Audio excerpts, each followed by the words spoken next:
Hello, everybody, and welcome to a special edition of the Extra Shift podcast. I'm Chris. I'm not here with Brendan, but I am here with friend of the podcast, Liam Merrall. How are you doing?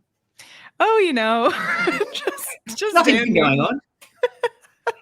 Yeah, nothing major's going on. It's fine. As I made mention of yesterday when I put the links out there, we'd had a chat just before the trade deadline going, we'll do another pod. When do you want to do it? And your response was, we'll wait till after the trade deadline and just for the end of the season because nothing's happening then. So it'll be nice and peaceful. And we're like, yep, no, that's a perfect set of timings. We'll just do it. Nothing's going to happen. Hey, to be fair, it is a nice and peaceful time right now. There is nothing going on. I was going to say, when it comes to what's going on, nothing's happening. Look, obviously the world exploded. So the most important question is kind of like, first of all, how are you going? You know, it was one of those things that it all happened so quickly and in the heat of it. And as it was all going on, you kind of just wanted to be done, just rip the Band-Aid off. Like, let's just close this book. And now that that's happened, it's kind of like a little bit of whiplash. Like what just happened? Like, what do I think? What do I feel? It's definitely coming in waves. Some days I'm like, you know what, this is fine. And other days it's really depressing. So, you know, I think it'll take some time to fully come to terms with what just happened. I think it was, I mean, I'm obviously speaking from, you know, I had a dog in the fight, but I think it was really good for everybody involved yesterday. And this isn't to slight people in Utah, but I think it was really good for everyone involved yesterday that Utah didn't win the draft lottery. Because first of all, I was reading Craig's article again, going over all of the horrible luck. And that's one of the things that has plagued the Coyotes is that in all those years while the rebuild was going on and they were objectively not good, not a single bit of lottery luck happened, not one bit of it. But also then the idea that they move and instantly win a lottery, I think would have nearly burned the NHL to the ground. Yeah. So I think it was really good for everyone that they didn't win, and you're welcome for us winning three in a row. I don't know if you saw the draw footage afterwards. It was hilarious. Gary was upset when they drew the Sharks. He went, the Sharks, really? Okay. And then they had to do the first redraw in history twice. Crazy. Because the Sharks won the next two. I'm just worried that's all of our luck used. We've used it all up on the first three wins. So I think it was good for everyone that Utah didn't win that yesterday. I can't imagine what Arizona would have been like. I agree.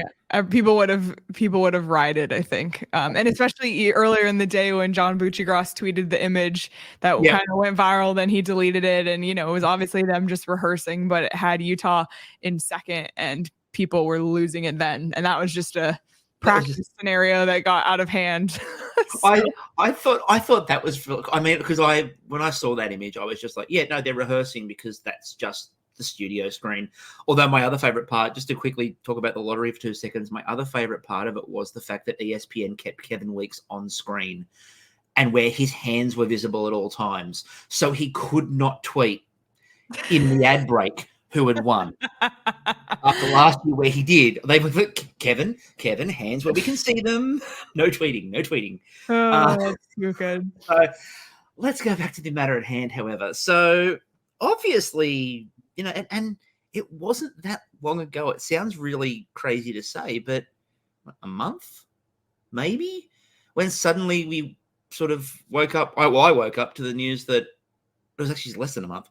Woke up to the news of, they're moving, or they're probably moving. It looks like they might be selling the team to Utah, and it came out really quickly, and then ran like a snowball down a hill. What was your initial reaction to that? Because, I mean, you've heard rumors before. So what was your initial reaction to that sort of popping up? It was very strange because, so you take it back, honestly, to last year in May when the Tempe vote failed. Yeah. I literally came to work the next day and I was sure that the team was leaving. Not because of anything I'd heard, but I just thought, okay, that was the last straw. And all of a sudden it's like, okay, no, they're not leaving. They're going to give them another chance. So when the season starts, honestly, the first half of the season, we didn't think about any of this at all because we weren't hearing anything. It was just quiet. The team was actually playing well. They were in a playoff position. Like it was really fun. And, you know, the calendar turns, the All-Star game.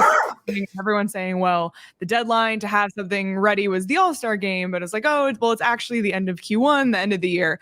So it just kept feeling like they were giving a 7th life and an 8th life and a 9th life.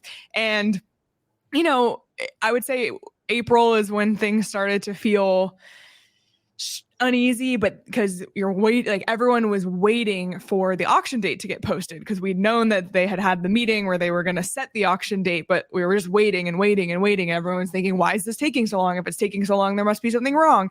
And then all of a sudden the auction date gets posted. Okay, it's June 27th, which is the day before the NHL draft, of course. Maybe it's a little bit farther away than people wanted it to be, but you know, every indication was they're going to let them get there. And then if they lose the auction, then they can take away the team. And even that report that Sarah Valley put out earlier in the week where everything started, where they were making a Salt Lake City schedule on a Arizona schedule, that didn't even, I was thinking that makes sense. Like if they're going to lose the auction, they have to kind of pull lever for plan B. Like that it wasn't even that report that, you know, had me going, but you know, there's just that feeling of uneasiness. And it was just unbelievable that from the Thursday night that we found out that the auction was June 27th, and we thought, okay, June 27th, that's the day. And then Wednesday, it's all going down. It was complete, I think I said it before, just whiplash. Like, what is happening? It's something that's been coming for 15 years, yet took us all by surprise. It was just... and then by the next week, the team was literally gone. Gone. It was the speed of it that was like, because again, we've seen teams move before. Obviously, we've seen teams move before. I mean, it's part of the story of the Coyotes' existence is teams moving. Yep. But we've seen teams move before. The rapidness, and it was a weird week as well from like my perspective of watching, because like they announced the auction on the 27th. Then you had the really strong statement, I think was the Saturday or the Sunday from Merrall and co going, we're going to win that auction. We are committed to hockey. On the Monday, there was another one of those. But the one that piqued my interest was, I think it was the Monday afternoon, a report came out from Houston, and they made a big statement about, out of nowhere, going, we are examining the idea of expansion, but we're not there yet. It's going to be a couple of years. And I'm like, that's interesting. That seemed to come from absolutely nowhere. What I now think happened is that had been a bit of a heads up among people that were in franchises of, hey, there's going to be something coming out later in the week. Because it just came from nowhere. And I'm like, why is Houston talking again? Yeah. That's unusual. And then there was another, I think it was that Monday or the Tuesday even, that was when we got the comments from Salt Lake City on, hey, if we happen to get a team, what would you like to call it? And everyone's like, yeah, when that happened, I was thinking, oh, here we go. Like, just throwing it in the air, don't know what's happening. And then suddenly it went from that to they're going to move the team. And it wasn't a case of they're examining moving the team in the future, blah, blah. It was, I think Emily Kaplan, the reporting was instant of the team's moving. Yeah. And it was like, that's where you then trace back the threads and go, how long has this been in negotiation? How long has this actually been the plan all along? And therefore, how long has basically the league and ownership been lying to everybody about the fact that it's not happening? And it kind of feels a little bit like after the loss of the auction, and I think Craig put it out there that in the aftermath of all of that, that statement after the loss of the auction from the PA, where they didn't just say, we need to work out a solution. They named Utah. They named them straight up at the time. The PA went, Utah's ready to go. Mm-hmm. Was this pressure back then a case of there was a bit of a conversation going on of, I think we need to move them now. Utah's the answer. And the negotiation has been going on that long. But I think what came out of it all is that I don't think, from my perspective at least, and again, I'll get your perspective on it, I don't know how much truth Alex Morello's told at any point, to be blunt. Doesn't feel like he's been telling the truth at all. Yeah. So, yeah. it's hard to know. It's hard to say for sure. Gary Bettman said that they first approached Alex Merrall with this on March 6th. Yeah. And I mean, that's what they say, sure. Yeah. And you have to look back because, for me, I was reading the tea leaves because they kept saying, oh, well, Alex Merrall is going to, go to the auction and do everything in his power to get land to build an arena to have hockey in Arizona. But if you dissect that, it doesn't mean this current roster of players. Like, the thing is, there's no statement of staying. The thing is, Alex Merrall still owns the Coyotes. He's still going to auction on June 27th. He's still going to attempt to do all of these things. So none of what they said when they were assuring, like, if Alex Merrall is going to put out a statement and say we're committed to hockey in Arizona, he can. That's still, I guess, the case because he's still trying to make it happen. Sure, he sold the players and the hockey ops and all of the draft picks and all of that to Utah, but he still owns the Coyotes. He's still committed to making hockey work here. So all those things were still true. So it's really frustrating because it's almost like this lawyer speak where you can, dance around the truth. And I understand why they did it. And I understand why it wasn't public until it became public. And even when it became public, it was a leak. It wasn't by the discretion of the league or Alex Merrall when that got out. I think Frank Saravalli first reported it. So it's hard to say if that whole time that he felt like he was going to keep this iteration of the team or not. That's just how the cookie crumbled. Yeah, it's and I do assure everybody we're going to spend a lot more time on this talking about the positives of hockey in the desert rather than the negatives of all of this sort of stuff. But I feel it's important to sort of break the last part of it down a little bit, just so that people can sort of look at this and understand when we keep saying hockey works in the desert, we mean hockey works in the desert. It's not that, and this was something that came out a lot during this time, was a lot of the people who have been on that bandwagon about, see, they can't support a team. This is Arizona doesn't work as a marketplace. It's not a market. And I think I put out a bunch of tweets at the time and a bunch of commentary at the time, which was from an outsider's perspective completely. Hockey completely works in Arizona. Ownership hasn't worked in Arizona. Consistently, ownership hasn't worked in Arizona.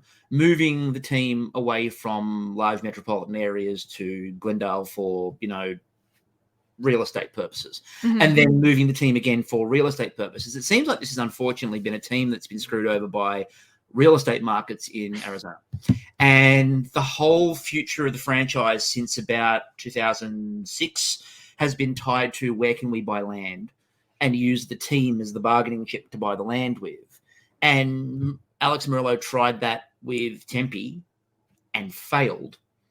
And then he's using, in my mind, the remains of the team as another bargaining chip to try to win the auction. Although I was looking at a bunch of comments on that from different reporters within Arizona, and they were like, there were a lot of people who were not prepared to bid against Merrall at the auction because they wanted to try to keep the Coyotes around.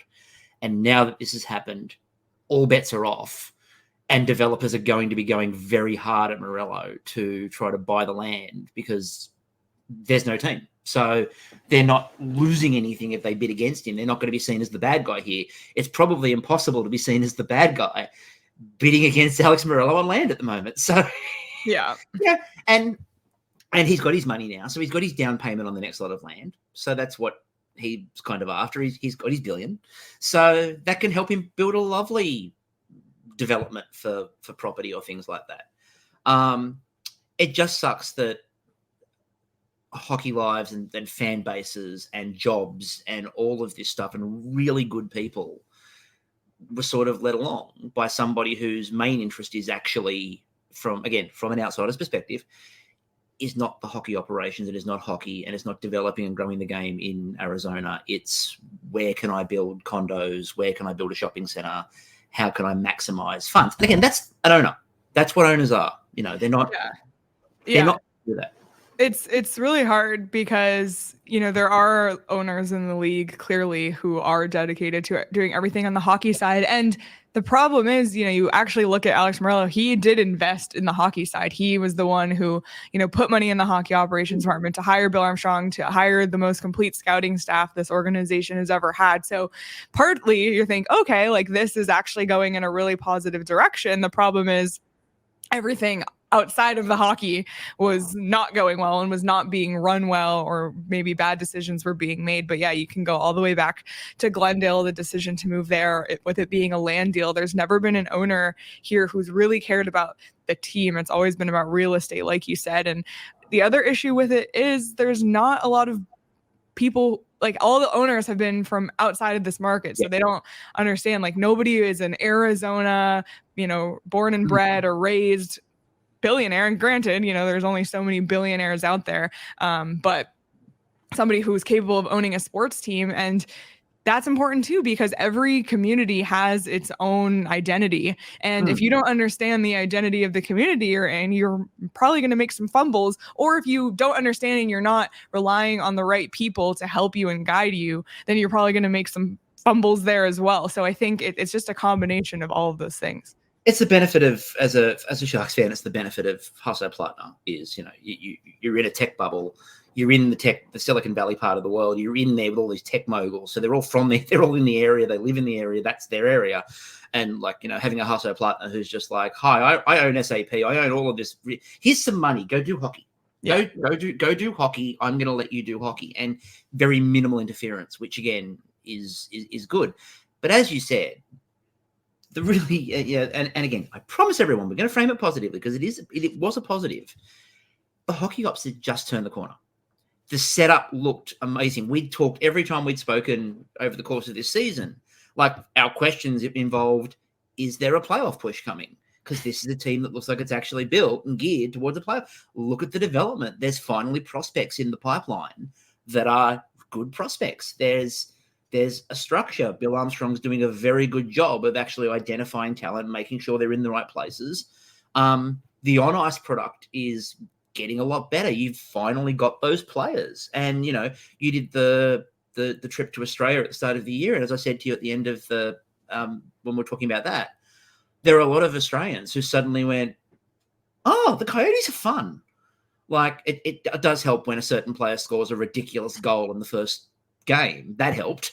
But I think a lot of people came out of that Australia trip, for example, here looking at it and going, they're a lot of fun, actually. They're not this contract, there's no Datsuit contractors sitting around gathering dust. This is players who look like they're going to grow together. And I think the hockey ops had suddenly developed into a really solid thing. And I think the hard part for you guys is that Utah's not getting a hockey ops that's going to struggle. They're not getting an on-ice product that's going to struggle.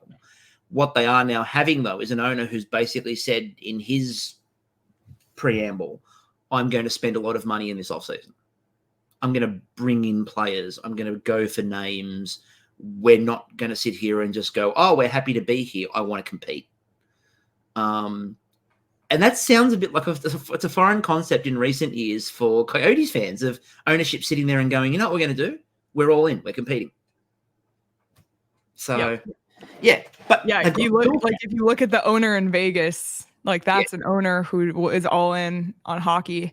But yeah, it's that's what I think hurts. There's been a lot of Coyotes fans who said, if this was a team that was falling apart, broken, like on the downswing, maybe it would have been easier to swallow letting it go. But you're letting go of Logan Cooley, Dylan Gunther. You're letting go of this this pipeline of prospects, and not just the pipeline of prospects, but still like dozens of draft picks over the next 4 years.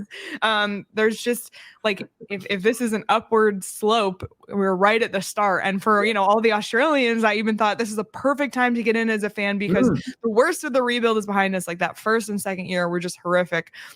This year they were in a playoff spot half the year. The other half struggled, but there was also a lot of outside noise, which ended up being true going around. But like, this is like, if you are watching this and you are a Utah hockey fan, like, get excited, because this is the precipice of a team that's going to be good for a really long time. Maybe not next year and maybe not the year after, but if you look at teams like Detroit, Buffalo, like those teams that are just on the up, like the Coyotes, Utah is going to be part of that conversation. So, and I think the difference between a Utah now and a Red Wings, for example, is that I don't think the Red Wings can actually accelerate the build the way that Utah has a blank slate to do, because the Red Wings are still going to be stuck. They have to do things a bit of a certain way because, again, the old grizzled hockey market means that you've got to sort of do it the right way. And even though Steve Yzerman is a god, obviously, in Detroit, for example, there's certain things he can do, and there's certain things he's sort of going to feel like he has to do as a hockey guy, whereas Utah's just like, don't care, we'll spend. Like we're entering an off-season where Steven Stamkos is a free agent. We're entering an off-season where Toronto is looking to send Mitch Marner somewhere that's not Toronto. Utah's not going to be held by the baggage of, we can't really do that because they're not going to be playing in a 4,600 seat arena where they're limited on revenue and limited on the dollars they're allowed to spend. And you even look at the Coyotes at the trade deadline and how Bill Armstrong was, sort of handicapped as far as he couldn't retain money because of the situation. And as a result, it got 6th and 7th round draft picks instead of maybe some higher ones. The thing with Utah, Ryan Smith is definitely willing to spend. I just, I don't want them to make the mistake of jumping the gun like the Coyotes did a few years ago with bringing in Taylor Hall and Phil Kessel. I don't know if it's quite time to bring in like a Steven Stamkos or something like that. But the problem is, if you just go on capfriendly.com and look at the cap situation for this team, they have a lot of money to spend just to hit the cap floor. So there's definitely ways to spend money. And I think that they can make some implemental improvements. That right now there's 0 defensemen signed. Exactly. There's nobody. There's nobody there. Yeah, there's definitely signings that need to happen, and maybe you bring in a younger player who can be, like what the Coyotes did with Sean Dursey last summer, a player who could be part of their future for a long time. It's not the time yet to bring in a huge name or somebody for a year who's going to have you make a cup run, because this isn't the year to do that. This is just another year to improve and take a step forward. It'll be interesting to see what Ryan Smith's approach is as an owner, because I think it's got potential to be a little bit, for people who pay attention to the Premier League, it's got a potential to be a bit Todd Bowley at Chelsea, where he came in, bought the team, and then decided he would spend all of the money and assemble one of the most expensive squads that he possibly could in 12 months. But because he bought 15 million players at a lot of money, and there's no cap over there, but it didn't gel. And now it just looks like this weird mishmash of, I bought names. I was playing FIFA, I was playing Football Manager, and that player was there, so I bought them. And these are all good, and they don't work together. It's a bit the same here. That you've got to take a bit of time with a rebuild, but they also want to make a market splash. So I'm really intrigued to see. Yeah, especially when they're moving into such a young building as that arena, which is now the 3rd oldest in the NHL. But no, it's fine. It's fine. They're not building a new arena. They're just going to expand that one out and put some seats in you can see hockey in. But I feel like to transition into the fun stuff and to transition into what that market is actually like, I feel like I need a Circle K promo, just because, Petey would do it. And I don't have one, unfortunately. But yeah, you Circle K, your products are all there. Okay, they're right here, the snack. We don't have Circle K in Australia, but if we did, I'd go there for my fuel. I'd lock in, folks. I have to channel Petey. You have to. You absolutely have to. So let's talk about the market, and let's talk about the good times. So one of the things I think that came across, outside of obviously how upset and disappointed and sad a lot of that was, for everybody who was watching all the PHNX coverage in particular, and I know there were a lot of people in Australia and a lot of hockey people I was talking to, we're talking about the fact that what the three of you were doing in particular in really hard circumstances was amazing. But the thing that came across to everyone was just how good that hockey community is in Arizona in general. Were you surprised is probably the wrong word, but were you surprised at the level of outpouring from not only within Arizona, but sort of outside of it?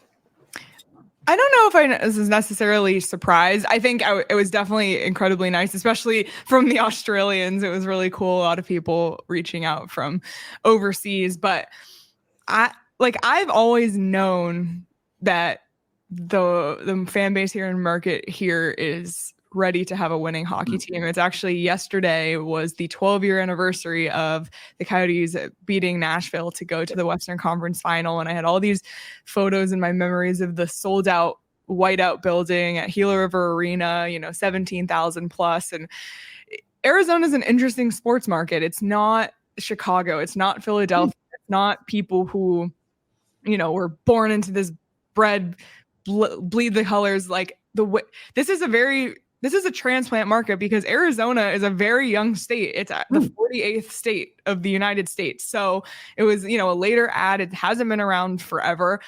Up until recently, most people weren't born here. Most people moved here, my parents' age.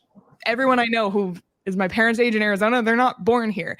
My age group is like kind of that first generation to be born and raised here. That's the generation of sports fans coming up. So even you look at the Phoenix Suns, the Arizona Cardinals here, when those teams are bad, sure, there are the diehard fans that support it. Same with the Coyotes. There are so many diehard fans of this team. But as far, the Suns and the Diamondbacks within the last 5 years were both in the championships. Yeah. And the way that this city and this valley came together to support those teams, like it's second to none. And I feel so sure that it would be the same way for a winning hockey team here. And you even saw it with that last game at Mullet Arena, and it was super limited. It's 4,600 seats. There's only so many people who can get in. The ticket prices were outrageous to get in. People were flying in from all over the country to go. And people said, oh, it's really too bad that there's not normally this level of support. Like, why now?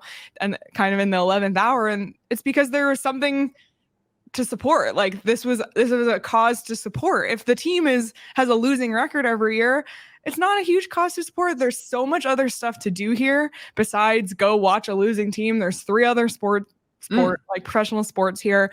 You also have WNBA. You also have USL soccer. You also have mountains and swimming pools and golf courses. Like it's just you have temperate weather all year round. This isn't Buffalo where the Sabres and the Bills are people's lives because that's all there is. And no offense to Buffalo. Like, it's just that's not an offense. That's a thing. Yeah, you have to understand, and that's what it goes back to what I said. You have to understand the identity of a market. So it's not to say that there are no diehard Coyotes fans, because there are. I've met a lot of them. Like there are diehard Coyotes fans, but this team has just never, since 2012, which was 12 years ago, has never given us, this community, a team to rally behind, like teams like the Suns as of late, and Cardinals years ago, and D-backs this past year. There just hasn't been that. So, and a lot of that, and that's not on the fans. I don't think it's. And people get on the fans because they're like, well, the fans should have driven out to Glendale. The fans should have shown up. This is not on the fans. This is a fundamental issue that starts with a bunch of bad decisions that put the arena in a bad location, that had ownership groups that were not willing to spend and invest money in a team that's going to win. And that's the cause. The effect is the fans maybe not showing out as much as they would, but if the right investments had been made, the fans would go crazy for a winning hockey team here. Well, that was my understanding. And again, having never been to Arizona, although I would like to.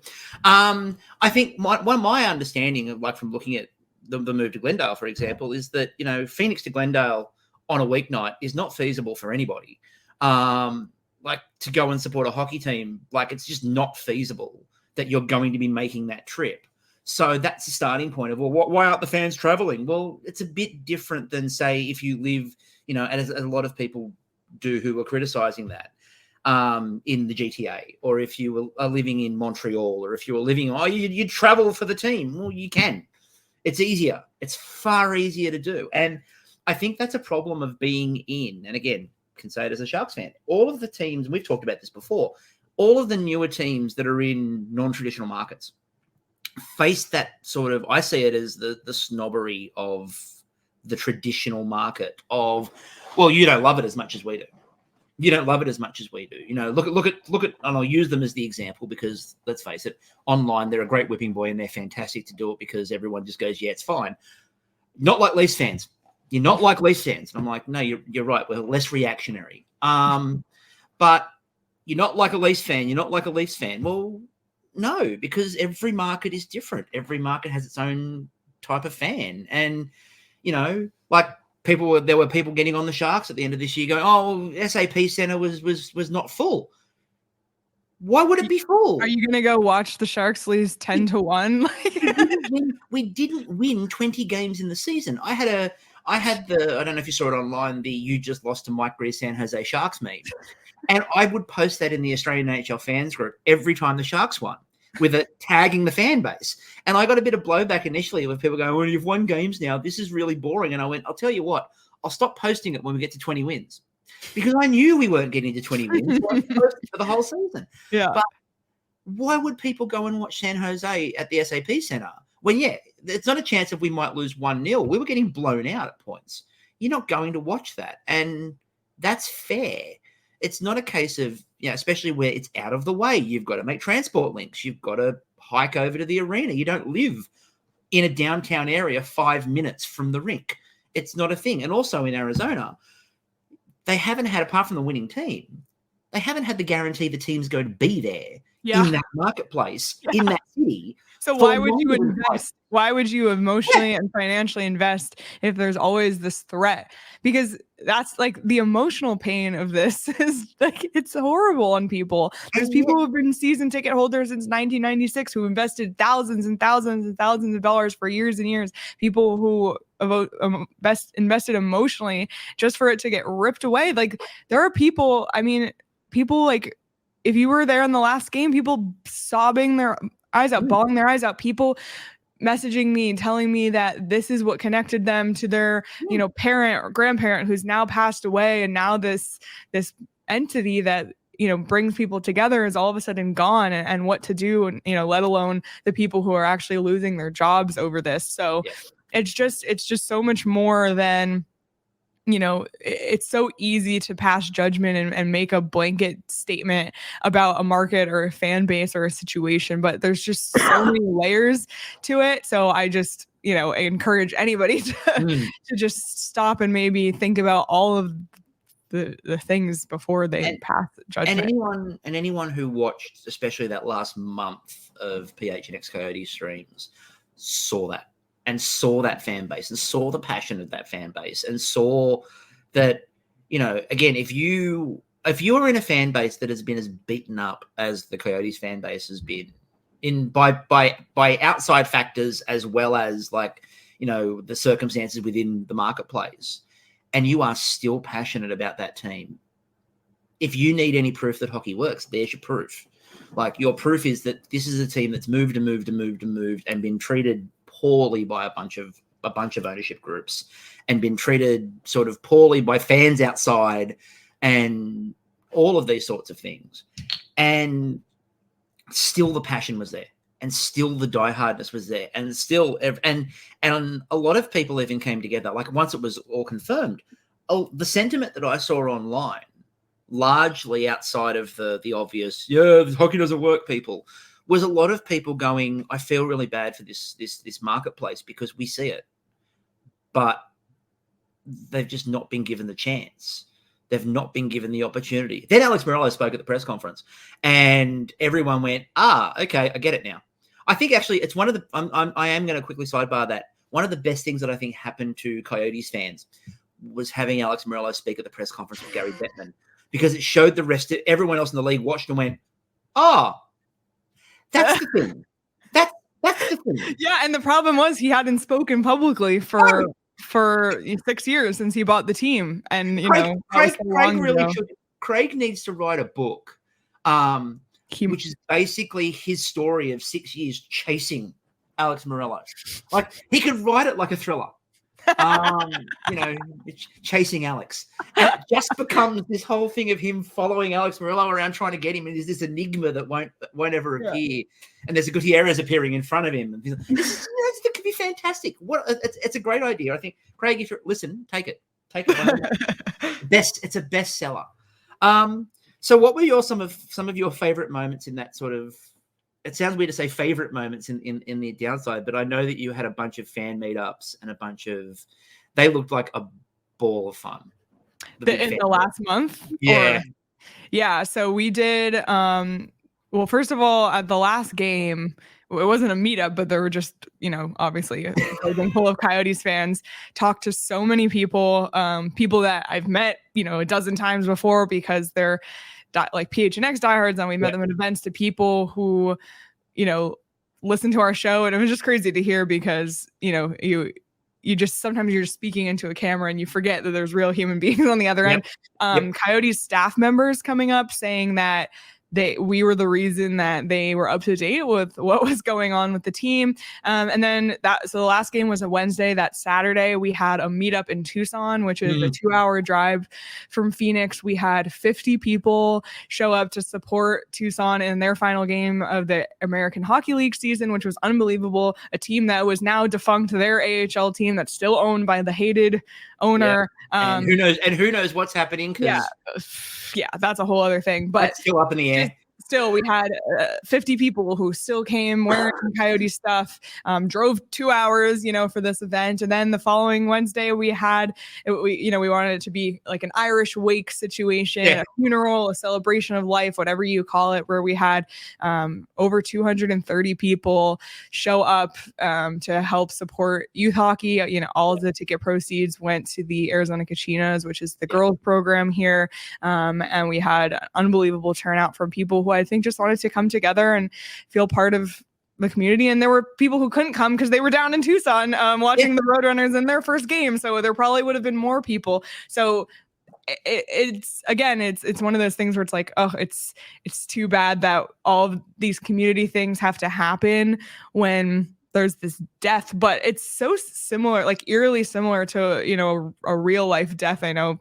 Yeah, it sounds really dark, but sometimes when there's a death, it brings people together and it reconnects people, and it helps you remember what's important. And I think looking at around the room in that event with those hundreds of people was that they can't take away what has been gained here. They can take away the team and it is what it is, but what we have in this room, like, that can't be taken away. And if a team comes back in 5 years and 10 years, like, that same group of people will be ready to embrace it again. And in the meantime, we're going to have to do what we can to help, support whatever the side effects of this might be, whether, it's an effect on youth hockey here, interest in hockey, whatever it may be. So it's interesting because, again, I don't think there are a lot of people that anticipate that Merrall is going to win the auction and do the 5-year retriggering, because he's got to have the arena 50% paid for by the time to retrigger it, and it's got to be a year and a half's notice to the league.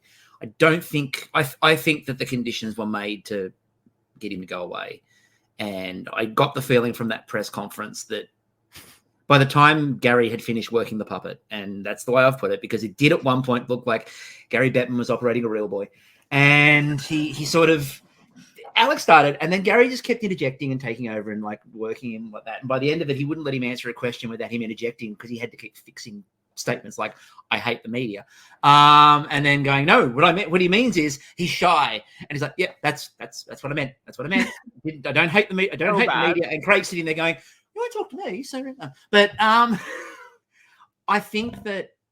I don't think anyone expects Merrall to reactivate it, but I think that everyone understands that if you can get an ownership group that comes in that gets the marketplace, and that's why I think when people go, why has the league been so determined to make the Coyotes work? I think it's because genuinely Gary Bettman and everyone else in the league, for all of their faults, and I think there are many, I think they see that market and go, if we can tap into that, we have a chance to do something really special. And look at the Vegas thing. Transplanting teams in works if you get an owner that's prepared to commit and is prepared to just go for it. And I think that's what I think almost Vegas is proof of concept for Arizona. I agree. That's the point. They go, well, this worked. Why didn't this work? And if they transplant the Coyotes to Utah and that works, that's going to be another conversation where the league goes, right, it's ownership. We need an owner. So before we finish up, we need to vaguely talk about the good times on ice. So obviously you mentioned that run to the conference final. Are they the sort of moments that stand out in the on ice department for you? Yeah, I mean, there's not many others. Still, you can have big moments in seasons where you don't go to a That's again, true. as a Sharks fan, we've never won the cup, but I mean, a couple would be, so obviously the 2012 run, incredibly special. Shane Doan's first hat trick. yes. Unbelievable. Brian Boucher setting the shutout record. Honestly, the most recent one, Josh Doan's NHL debut for the Coyotes, seeing another Doan in the Kachina. That was one of like the most special moments. And granted, I wasn't around in the early years. I was too young. I didn't live here yet. So I'm sure there were some great memories from those days too. But as far as the last decade and a half or so, those are some of the things that stand out. Also, just quietly, watch out in obviously many years' time for Josh Doan's son, because as we know, having a Doan on your team in their rookie year is bad, because your team's going to go away. So if you would like a team to go away, please start petitioning the Doans to move to a certain marketplace once he retires. So just petition. If you want a team to move, just Josh, that's where you want your kid to play. It's crazy. That's going to go really badly, unfortunately, for them. But it is always a pleasure to get to chat to you. It is always, obviously, I wish it was under better circumstances. Yeah, it's all good. And we've as I said, we've been trying to do the catch up, and the league decided to explode everything, which was not fun. First of all, let everyone know where they can find you now. Yes. You can follow me at Leah Merrall. My @ is on the screen. Yeah. And we also invite you to follow at PHNX_Coyotes because there's more things happening and coming soon there on that account. So stay tuned. And also on the PHNX Sports YouTube channel, because the PHNX Coyotes podcast has ended, but I don't think we're done talking hockey quite yet. So something more to come. I've been watching Petey's recaps of the playoff series and stuff like that, which is great fun. And obviously, Craig is one of the best in the business. Yes. Again, everybody, when all the stuff was going down with the Coyotes, everybody in the league was, well, what is Craig saying? Craig was the voice of a lot of that, as all three of you were. And again, I really appreciate having the time, and I appreciated the last month in particular of the PN. I mean, obviously, we've talked before. I watch you guys regularly, but I appreciated the last month. I think I was on every stream, so I was watching every stream. So no, it was a really good example of why hockey works in that market, that passion, that sort of commitment, and just you made that last month feel like a party to send the body out, as it were. So thank you very much, Leah, for joining us. It's been an absolute pleasure as always. I do hope we get to talk again down the line soon. Thank you everyone for watching, and we will catch you all later.